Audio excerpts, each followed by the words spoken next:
Om Namo Bhagavate Vasudevaya. Om Namo Bhagavate Vasudevaya. Om Namo Bhagavate Vasudevaya. Narayanam Namaskrityam Naram Chaiva Narottamam Devim Saraswatim Vyasam Tato Jayamudirayet Nashtaprayeshu Bhadreshu Nityam Bhagavata Sevaya Bhagavati Uttama Shloke Bhaktir Bhavati Naistiki. So reading from Srimad Bhagavatam, Canto 1, text number 8 and text 21. This is from the prayers of Queen Kunti. Krishnaya Vasudevaya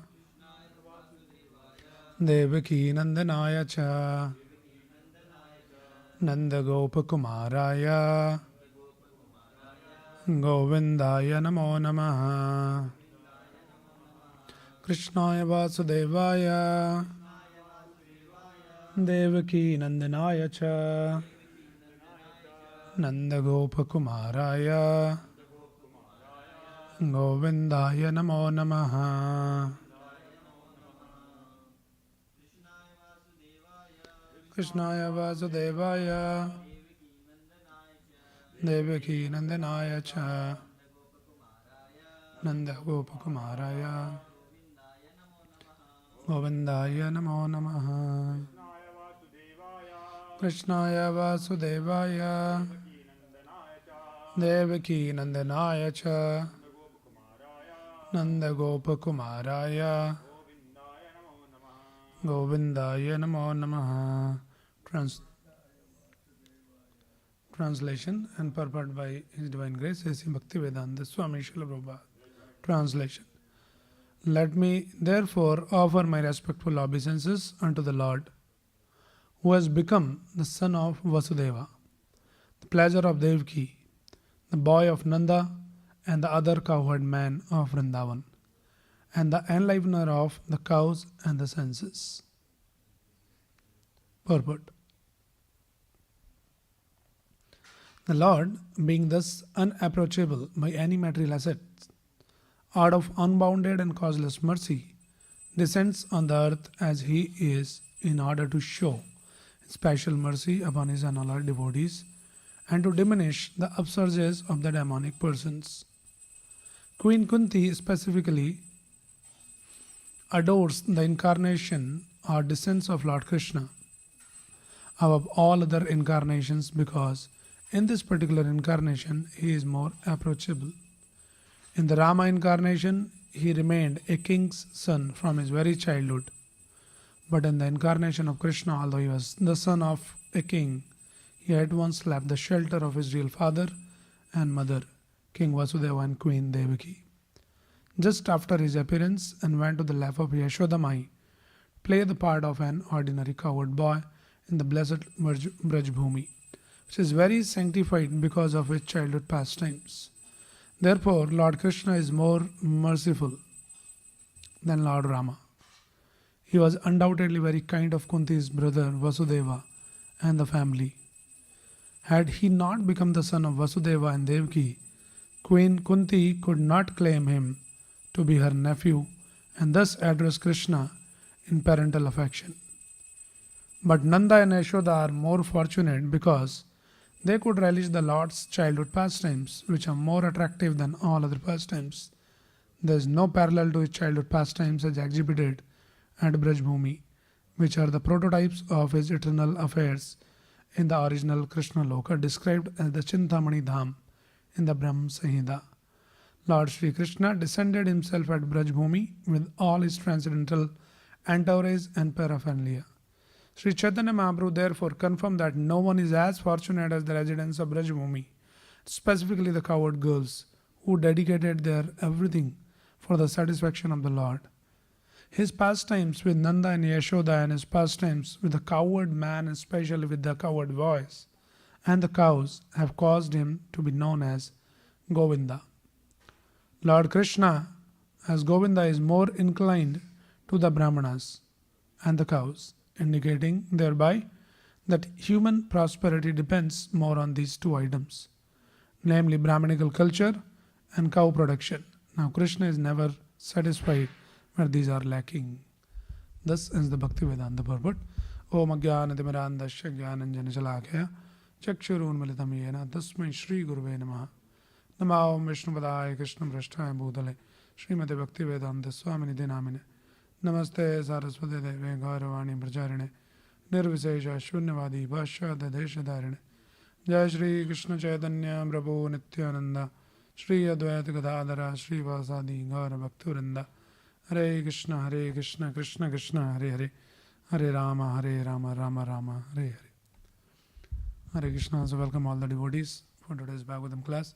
So we are reading this section from the Srimad Bhagavatam first canto, chapter 8, prayers of Queen Kunti, and this is the fourth verse. We already have seen, earlier discussed, the three verses where Kunti Maharani explains Namaste Purusham Tvadyam Ishvara Prakate Param Alaksham Sarabhutanam Antar Vahiravastidam.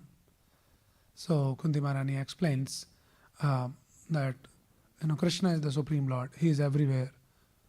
But that Lord, though He is everywhere, but is not visible to everyone. Alaksham Sarva Bhutanam. So that is the one point we can learn. Though Lord is everywhere, but not everybody can see the Lord. And then Kunti Maharani explains why one cannot see the Lord. She says, Maya Javanika Channam Agya Doksha Jamabhyam. Laksha se Modu Dasha Nato Natya Dharo Yada. Maya Javanika Channa means one who are covered. Those who are covered by the ignorance, they cannot see. So there is a qualification. Who can see the Lord? So as Brahmasindha explains, Premanjana Churita Bhakti Vilochanena. One, those whose eyes are tainted with the love of devotion can only see the Lord. Otherwise one cannot see the Lord. Lord remains, though He is everywhere, but still He remains covered. Right. And then, who can see the Lord? First He explains who cannot see the Lord. Right. Maya Javanika Chanam. Those who are covered by the illusory energy of the Lord, they cannot see the Lord. Like example we are discussing, like the X-ray report. Right. Everybody can see the X-ray report. If somebody gives us the X-ray report, we can see that. But can we read that? We cannot read the report. So there is a difference between seeing and actually understanding. So many people saw Krishna. Duryodhana saw Krishna. Shishupal saw Krishna. Ravana saw Ramchandra. But it is not about that kind of a seeing. Seeing means to understand in tattva. Evam yo veti tattvataha. So not everybody can see that. Then question is, who can see the Lord? So then Kunti Maharani explains, Tada Paramhamsanam Muninam Amalatmanam Bhakti Yoga Vidhanartham Kadam Pashyame Striya. Who can see the Lord? Paramhamsanam. Those who are Paramhamsas. Paramhamsas means those who knows the art of what to take and what not to take. They are only interested in the pure subject matter of Krishna Gada. Nothing else is the goal of their life. Nothing else exists in their life. So those kind of Paramhamsas, they can see the Lord. And they should be Amalatmanam. They should be completely purified. There should not be any tinge of jnana and karma or any other anyabhilashita shunyam. There should not be any other desire. So those kind of great devotees, those who are Paramhamsas, those who are Amalatmanam, completely pure in their heart, without any other desire, except serving Krishna, pleasing Krishna, attaining Krishna. These people can see the Lord because their eyes are tainted with love. So that is the qualification. You can use that saying. So that is the qualification. One whose eyes are tainted with love, they can only see Krishna. So many examples we are discussing, like Prabhupada gives the example that how the devotees, as Chaitanya Charitamrita explains, Tavara Jangam dekhe na dekhe tara murti. Meaning, the devotee, whatever he sees, he says, Swam eva Krishna spurti. Anything he sees, a devotee whose eyes are tainted with love for Krishna, he will see Krishna only. And Prabhupada gives the example like a mother.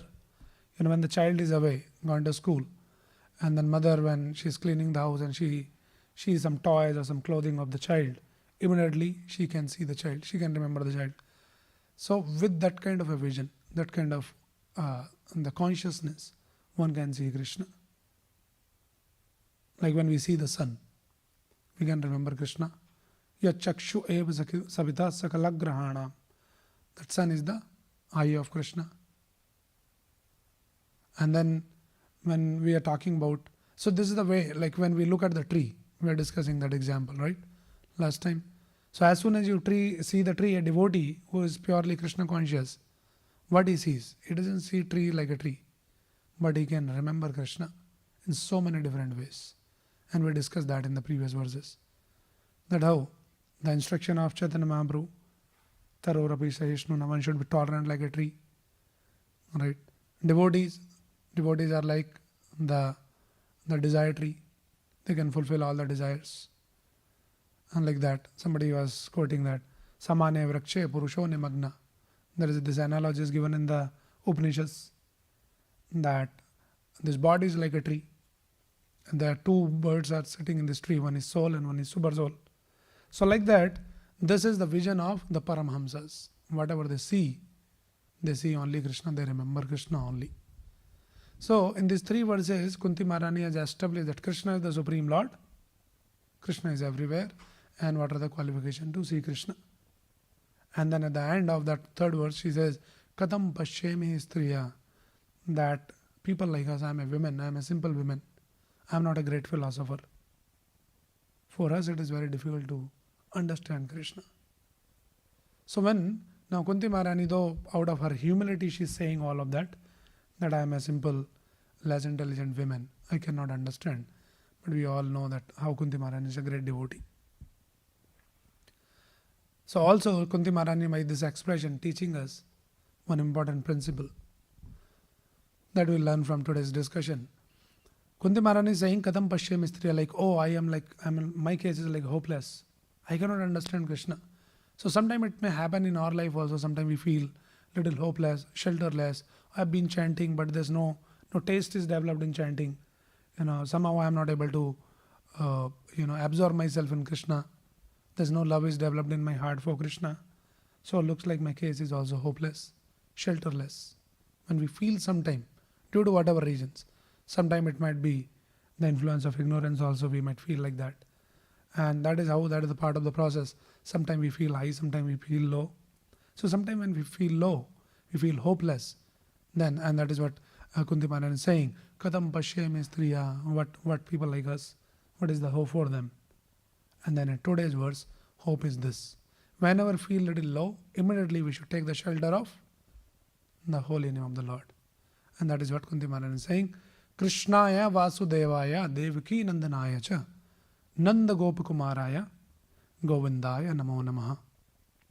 Followed by another verse, Nama Pankaja Navaya, Nama Pankaja Maline, Nama Pankaja Netraya, Namaste Pankaja Angre. These two verses, what Kunti Maharani is doing is, she is chanting Krishna's name and then she is bowing down to Krishna. So this is the process. Whenever we feel low, immediately we should chant Krishna's name. Hare Nam, Hare Nam, Hare Nam, Eva Kevalam. That's the only hope given in the modern age. And then bow down. Krishna confirms in Bhagavad Gita also, Man mana bhava mad bhakto madhyaji mam namaskuru. Always think of me. How to think? By chanting Krishna's name. Hare Krishna, Krishna Krishna, Hare Hare, Hare Ram, Ram Ram, Hare Hare. And mam namaskuru. Bow down. So Kunti Maharani is also teaching the same principle. The two things. One is Nam and one is Pranam. So we can remember this. Okay. So Krishnaya Vasudevaya Devaki Nandanaya Cha. She is chanting Krishna's name only. In different names of Krishna. So this is Nam. Nam by the tongue. Chant the holy name. Sevon Mukhai Jivada Swameva Spurtiyada. Serve the Lord. Chant the name of the Lord by your tongue. And then Krishna will be revealed. And then with your body, Pranam. Bow down. Offer your obeisances. Nama Pankaja Navaya. Nama Pankaja Maline. Nama Pankaja Netraya. Namaste Pankaja Angre. So this is the process that Kunti Maharani is teaching here. That Nam and Pranam. So this Nam is very, very powerful. And when we read the scriptures, we read Bhagavad Gita. Krishna says, Sarv Dharman Paritaja Mam Ekam Sharanam Braja. That is where the Bhagavad Gita ends. Give up all varieties of religion. Mamekam Sharanam Raja. And then Bhagavatam begins. And what? Bhagavatam begins with what? Dharma projito keta vatro parmo nirmasaranam satam. That all kinds of cheating religion has been kicked out from this book Bhagavatam. That is why Bhagavatam is called Amala Purana. It's complete pure. There's no tinge of any other karma, jnana or anything. It's pure bhakti, pure devotion.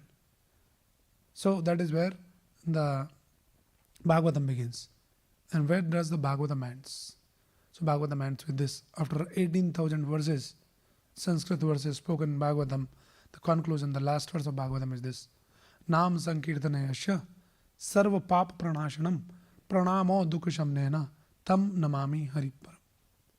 So it says, Nam sankirtanayasya. The conclusion of the entire Bhagavatam is Nama sankirtan yasya sarva papa pranashanam. That Supreme Lord, tam namami hari priyam, that Supreme Lord Hari, to whom I bow down, whom?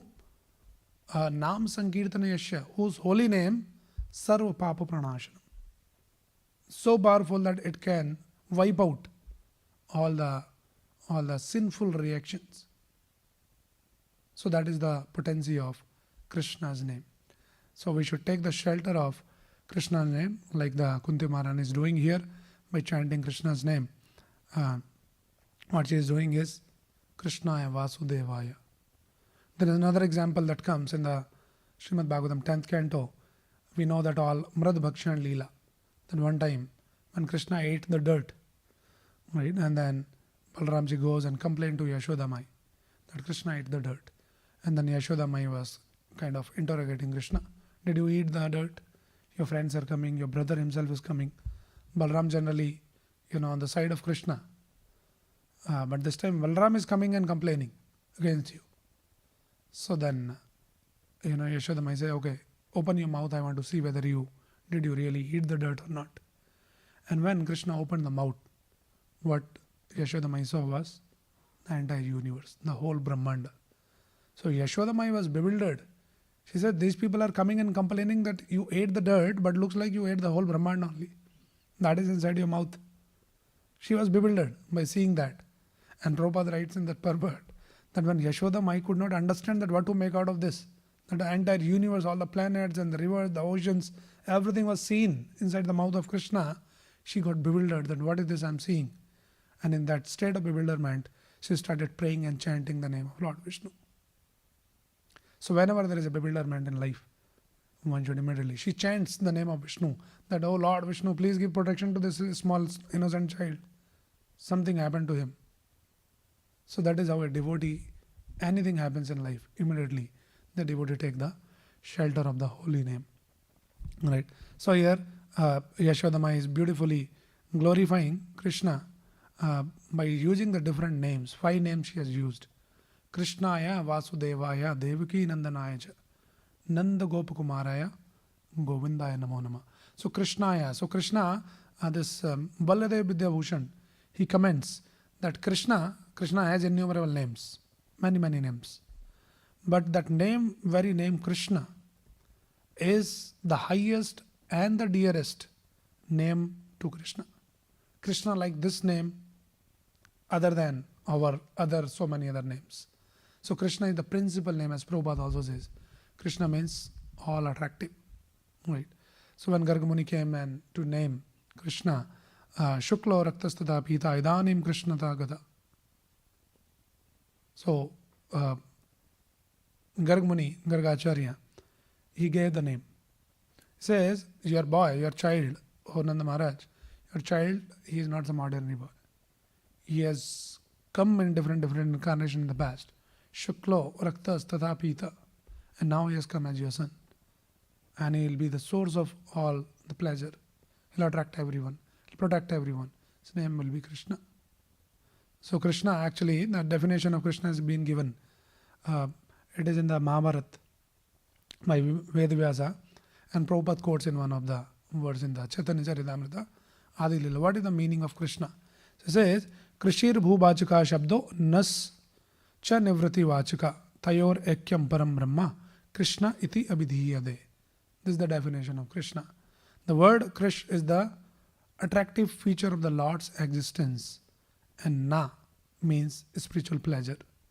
When the word Krish is added to the affix Na, it becomes Krishna, which indicates the absolute truth. This is from the Madhya Leela 9.30. It's quoted by Krishna Das Goswami from the Mahabharata, Udyog Parva. So this is the meaning of Krishna. Krishna is all attractive, we know. Aishwaryasya, Samagrasya, Viryasya, Yashya, Shriya, Jnana Vairagyasya, Sannam Bhaga Itingana.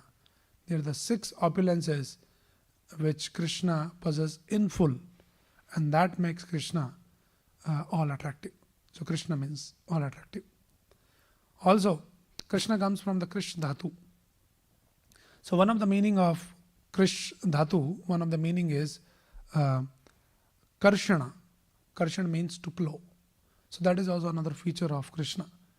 Krishna use the plow and uproots the weeds, like when you go in the field in the farm to farm. So there's a lot of weeds are there. So sometimes the farmer, he use the plow and then uproots. So when Krishna comes here and Paritranaya Sadhunam Vinasha Cha Duskridam, he uprooted all the weeds of all these demonic forces. So that is also one of the meaning of this Karshana. And another from this Krishna Dhatu comes Akarshana. Akarshana means to attract. Sarvam Akarshyati iti Krishna. All attractive. So that is the meaning of Krishna.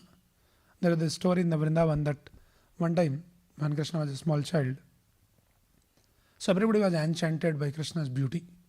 So one time this Kamadev, the Cupid, got bewildered that I am the most attractive creation of the Creator in this entire universe. And I'm wondering what is so special about this small child that everybody is so attracted and so enchanted by the beauty. Let me just go there in Vrindavan and, attract everyone by my beauty. And first of all, I'll go to this boy itself and I'll attract this boy. So this Kamdev comes to Vrindavan with the idea of attracting Krishna by his beauty, because he is the most beautiful in the creation. And then Kamdev comes, and in front of Krishna when he comes, and when he look at the beauty of Krishna, Kamdev got fainted. And this place, I think many of might have visited. When you go to the Parikrama Marg in Vrindavan, just when in the beginning only, when we start, the Krishna Balram tree comes, and then there is a place called Madan Ter. This place called is Madan. Madan means Kamdev. So this Madan Ter, where this Kamdev become Dher, by seeing Krishna's beauty. So Krishna's beauty is such that though this Kamdev is the most beautiful, creation of the Creator, but he couldn't handle Krishna's beauty. Many times we might have never heard of such beauty. Like sometimes you see some beautiful person, you might just open your mouth with a wonderstruck like that. But we have never heard such beauty. By seeing somebody's beauty, you get fainted. So such is the beauty of Krishna. So Krishna is all attractive. It's very, very beautiful. And Rupa Goswami says, Krishna is attractive and everything about Krishna is attractive. Krishna's flute is attractive. Everybody is enchanted by Krishna's flute. All the devotees, all the Brajvasis, the cows and the birds and everyone gets so attracted and fascinated by Krishna's beauty. Rupa Goswami in the Bhakti Rasamrita Sindhu, he writes, Krishna's flute is Tri Jagan Man Akarshi. Tri Jagan, all the 3 worlds, in the 3 words, everybody's mind is attracted. Man Akarshi, that is Krishna's beauty. Right. In fact, the Hiranyakashipu asked Prahlad Maharaj in the 7th canto that I'm wondering how you are so attracted, why you are so attracted toward this Lord Vishnu. So Prahlad Maharaj answers that he says, actually I'm like an iron file and the Lord is like a magnet. So iron file is automatically attracted toward the magnet. But then we see that some people are not attracted to Krishna. So what is not attracted to the magnet? When the iron is rusted. So this rust, if somebody is rust by the lust in this world, then we are not attracted to Krishna. Otherwise, naturally, our constitutional position is that we should be attracted to Krishna. If we are not attracted to Krishna means we are rusted by this lust of this material desires. So we have to purify, and that is the process of this Krishna conscious process. By chanting, we Cheto Darpan Marjanam happens. That rust has to be cleansed. The heart has to be cleansed. Right. So that is how Krishna is. Krishna is beautiful, Krishna is very sweet. So Kunti Maharani, she is glorifying here Krishnaya Vasudevaya. Krishna is very sweet. This beautiful song, which is called Madhurastakam, which is composed by one of the Acharya, Ballavacharya. He glorifies Krishna. Krishna is so sweet. Everything about Krishna is so sweet. So what he sings, he says, Adhuram, Adaram, Madhuram. Means Krishna, your lips are sweet. And then Krishna says, only my lips? Say, Vadanam, Madhuram. No, not only your lips, but your face is also sweet. Says face. Say more. Say, Nayanam, Madhuram. To very specific, your eyes are very attractive, very sweet. So, Adharam, Madhuram. Vadanam Madhuram, Nayanam Madhuram. And then by hearing that glorification, Krishna smiles. And then Ballavacharya says, Hasitam Madhuram. Your smile is also very sweet. Right. And then says, okay, so this is all external, my face, my eyes and all that. Say not externally you are sweet, but Hridaya Madhuram. Internally also, your heart is also very sweet. And then Krishna started to walk. And then he says, Gamanam Madhuram. When you walk also, that is also very, very sweet. Madhuradipate Akhilam Madhuram. Your entire personality is very, very sweet. So that is Krishna. So, in fact, I was reading this. This is by Adi Shankaracharya. This is Krishna Astakam. Bhajaya Brajayaka Mandanam. Samasta Papa Kandanam. So Bhakta Chitta Ranjanam, Sadeva Nandanandanam.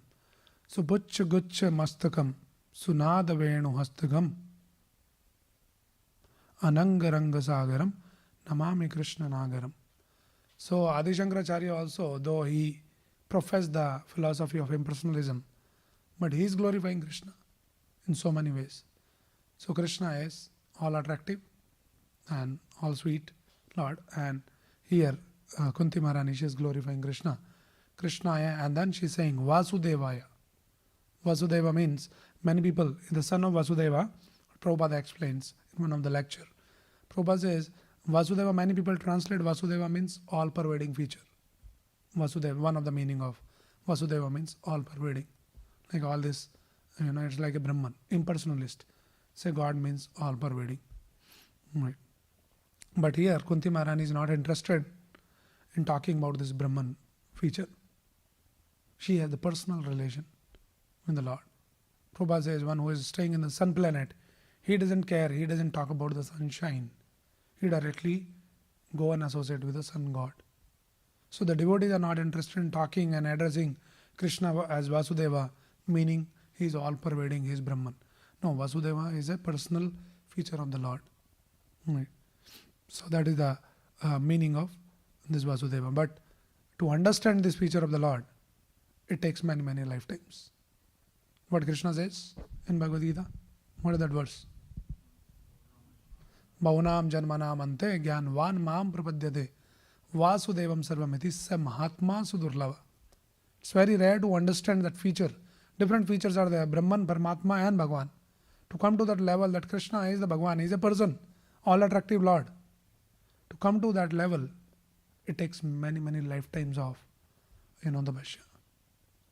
So that is how it is. So this is Krishnaya, Vasudevaya, and then say Devaki Nandana. Is Devaki Nandan. So Prabhupada explained that Krishna, many people goes to the Lord and they address Krishna. So Krishna had different innumerable names. Some names are like very personal name of Krishna. Some names are not that person. Like for example, when we say you address the Lord as Ishwar, is it personal or impersonal name? It is impersonal name. Ishwar means controller. We call Paramatma. That is impersonal. But personal name means you address Krishna in connection with some devotees. So one such name is Devaki Nandanayach. Giridhari, Brajvasi, like Brajanandan. So like that, many names. Yashodanandan, Nandanandan. These are all personal names. And Krishna likes all these personal names which is in connection with his devotees. He likes them more. Not like impersonally you go and address. Prabhupada explained that most of the people, they approach the Lord. They think of Lord. Lord is the supreme controller, supreme master, supreme maintainer. God, please give us daily bread. So their love is only for the bread, which is also good. But it is like, they consider the God as father, and the father has to supply everything. So Prabhupada says, like a child comes and bothers the father, oh my father, I want this, I want that. Which is okay, father will supply.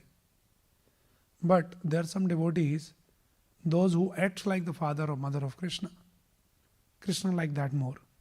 That somebody should control me, like Yashodamai and Nanda Maharaj. And when somebody addresses Krishna with those kind of relations and connections and leelas, then Krishna becomes more pleased. These are all more personal. So this is Devaki Nandanaya. And then Nanda Gopa Kumaraya. Krishna is also the Nanda Gopa Kumaraya. So Nanda Maharaj and his Kumaraya, his son. This is also in connection with Krishna. And when Krishna was born, this Nanda means Ananda. And when Krishna was born, his Ananda goes, beyond the boundaries. So Krishna gives Anand to everyone. And then finally, Govindaya. Krishna Vasudevaya, Devaki Nandanaya, Nanda Gop Kumaraya, Govinda. Govinda means go means the senses and the cows. The Lord who gives pleasure to the cows and to the senses. So people want to enjoy. People want to gratify their senses in this world. But how we can really satisfy and enjoy our senses? Who can give the pleasure to the senses? Krishna can only give pleasure to the senses. When we chant Krishna's name by tongue, there is a pleasure. When we eat Krishna Prasadam, there is a pleasure. When we see the beauty of Krishna, there is a pleasure. When we hear Krishna's Kirtan, there is a pleasure. When you smell some nice scents or nice flowers, fragrant flowers offered to Krishna, and you smell, and there is an enjoyment to the senses. So that is the real enjoyment. All other enjoyment is the cause of bondage. So that in that sense, Krishna is Govinda. He is the protector of the cows, and he gives the pleasure to the senses. So like that, this Kunti Maharani is glorifying Krishna here, and Govindaya Namo Namaha. She is bowing down, continue to bow down to Krishna. Nama Pankaj Nabhaya, Nama Pankaj Maline. Nama, Nama, Nama, Nama. 4 times she is bowing down, bowing down. So this is an important principle when we go from the Lord. We should bow down. Right. My respectful obeisances are unto you, O Lord, whose abdomen is marked with a depression like a lotus flower, who are always decorated with garlands of lotus flower, whose glance is as cool as the lotus, and whose feet are engrooved with lotuses. So Krishna is like a garden. What garden? Lotus garden. When you go to the lotus garden, you see a lot of lotuses. So Krishna is, a lot of lotuses are there. Specifically like 8 lotus from his body. 8 bodily limbs are always compared with the lotus. What are the 8 things which are always addressed with the lotus? Okay, Krishna's lotus feet, 2 feet, lotus hands, 2 palm, 4, 2 eyes. Krishna is Kamalanayana, one of the name of Krishna. Krishna's eyes are also lotuses. So 2 palm, 2 feet, 2 eyes, navel, Nama Pankaj Nabhaya. Here, Kunti Maharani is saying that Krishna's navel is also lotus-like. And then Krishna's face, Mukha Arvind. Right. Arvind means the lotus. So Krishna is that garden of many lotuses like that. So what's the aim of devotee's life? What should be our aim as a devotee? So devotee's aim should be like a bee is always hovers around the lotuses. Similarly, the devotee's consciousness should be always hover around Krishna, who is like a lotus. And Kunti Maharani is saying, Krishna's navel is like lotus. Nama Pankaj Navaya. So lotus, Prabhupada explains why he is compared to the lotus, because Actually speaking, there's no comparison with Krishna's beauty with the lotus. Nothing can match Krishna's beauty. But Prabhupada explains in this world, what we see as beautiful, the lotus is considered one of the most beautiful object. So we try to compare within our experience. Lotus is beautiful, so Krishna's navel is beautiful like lotus. Krishna's eyes also like lotus. Krishna's feet are also like lotus. So in that sense, it has been used, right? And then one of the name of Krishna is Padmanabha. Nabha means the navel, and Padma means the lotus. So similar like Nama Pankajanabha, Padmanabha. So the two meaning to this, one is the navel is like lotus, it is lotus shape, and then another meaning is from whose navel the lotus sprouted. And that is the meaning of that. Padmanabha is the Lord. Padmanabha, from whose navel the lotus sprouts. We know that is how the creation comes. And then when Krishna, walks, Krishna is decorated with the garland. Pankaj Maline, this mala, Vajanti mala, the beautiful lotus head, and that decorates Krishna's beauty. Right. So that is Pankaj Maline and Pankaj Netraya. Krishna's eyes are also very, very beautiful. And then Pankaj Angraye. Finally, she goes to the lotus feet. Prabhupada explains, generally when we go to the temple, we should have the darshan starting from the lotus feet. First she uses a Pankaj Angraye. But Kunti Maharani is doing other way around. So Prabhupada explains here. I'll come to that point. So this is some excerpts from Prabhupada's lecture. Says, Pankaj Nava Lord accept the Arch Vigraha. So this Pankaj Nava Lord accept the Arch Vigraha is transcendental form in different elements. Namely, a form within the mind, form made of wood, a form made of earth, a form made of metal, and a form made of jewel, a form made of paint, a form drawn on sand, etc. So these are the different forms that one can make. Right? All such forms are the Lord. Okay. All such forms of the Lord are always decorated with garlands of lotus flowers. And there should be a soothing atmosphere in the temple of worship to attract the burning attention of the non-devotees always engaged in material wranglings. So garland itself plays a very significant role. How Prabhupada is explaining that we should decorate the deity, the form of the Lord, with beautiful garlands, which will attract the attention of the people, the non-devotees. Otherwise they are engaged in so many other, the beauty of this world, this is a materialistic beauty. So let them come and have the darshan of the Lord, and they can get attracted by the beautiful garland of the Lord. One should begin to see the Lord from his lotus feet, gradually rising to the thighs, waist, chest and face. One should not try to look at the face of the Lord without being accustomed to seeing the lotus feet of the Lord. Srimati Kunti, because of her being the aunt of the Lord, did not begin to see the Lord from the lotus feet because the Lord might feel ashamed. And thus Kunti Devi, just to save a painful situation for the Lord, began to see the Lord just above his lotus feet. From the waist to the Lord, gradually rising to the face and then down to the lotus feet. In the round, everything there is in order. So like that. So these are the verses which is teaching us that how the great devotees, they take the shelter of Lord's Nam and the Pranam. So she is chanting Krishna's name, and in this modern age, Krishna has descended in the form of the holy name. Kali Kale Nam Rupe Krishna Avatar. So this is the descent of Krishna. So we should also take the shelter of the holy name, and Chaitanya Mahaprabhu has given us, Prabhupada has given us, that one should every day sincerely, attentively chant and take the shelter of this holy name by chanting attentively Hare Krishna, Krishna Krishna, Hare Hare, Hare Ram, Ram Ram, Hare Hare. So these are the few thoughts on this verse. Let me pause here and see if anybody has any quick question or any comment. Somebody wants to add something or ask something. Okay, there's no questions. Then we'll stop here. Gurindra Srimad Bhagavatam ki jai, Srila Prabhupada ki jai, Thai Gaur Premanande, Hari Hari Bol, Hare Krishna.